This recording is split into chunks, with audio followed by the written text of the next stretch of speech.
अस्सलाम वालेकुम, welcome to my channel. उम्मीद है कि आप सब खैरियत से होंगे। आज हम आपके लिए लेके आए एक बहुत ही मज़ेदार और आसान रेसिपी जो कि सिर्फ 3 या 4 इंग्रेडिएंट्स के साथ बनेगी।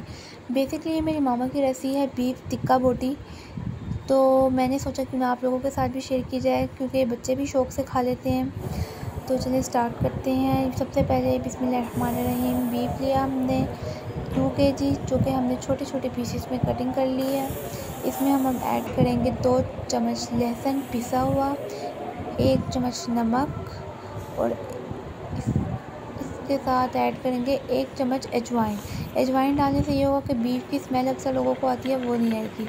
अब हमने इसमें इतना पानी ऐड करना है कि हमारे बोटियाँ जो बीफ की हैं हमने कटिंग किया वो गल जाए। जी हमने पानी ऐड किया है, इतना ज़्यादा भी नहीं ऐड करना है क्योंकि तकरीबन 15 से 20 मिनट के लिए छोड़ देना है गलने के लिए। ये जी मैंने अब इसको चेक किया है, लेकिन अभी थोड़ी सी कसर है तो मैंने इसको तकरीबन 15-20 मिनट और छोड़ा।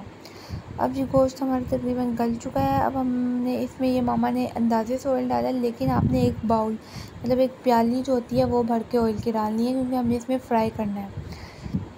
ये जी आपको जैसे नज़र आ रहा पानी इसका खुश्क हो रहा था तो हमने इसमें 3 चम्मच दही के ऐड कर दिए हैं और आधा चम्मच काली मिर्च का ऐड किया हमने। और इसको अब हमने अच्छे तरीके से फ्राई करना है कि पानी बिल्कुल खुश्क हो जाए और ऑयल नज़र आ जाए। तो चलिए जी हमारी रेसिपी रेडी हो चुकी है बिल्कुल, जो कि मेरे बच्चों ने भी बहुत शौक़ से खाई और सब ने बहुत शौक़ से खाई। ईजी सी है, लाइट वेट सी है, ज़्यादा हैवी फील नहीं होता है इसके साथ।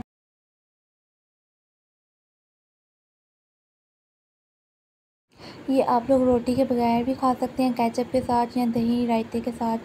तो चलिए जी ये रेसिपी ट्राई कीजिएगा ज़रूर और कमेंट्स में बताइएगा कि आपको कैसी लगी और चैनल सब्सक्राइब करना मत भूलिएगा। Bye bye.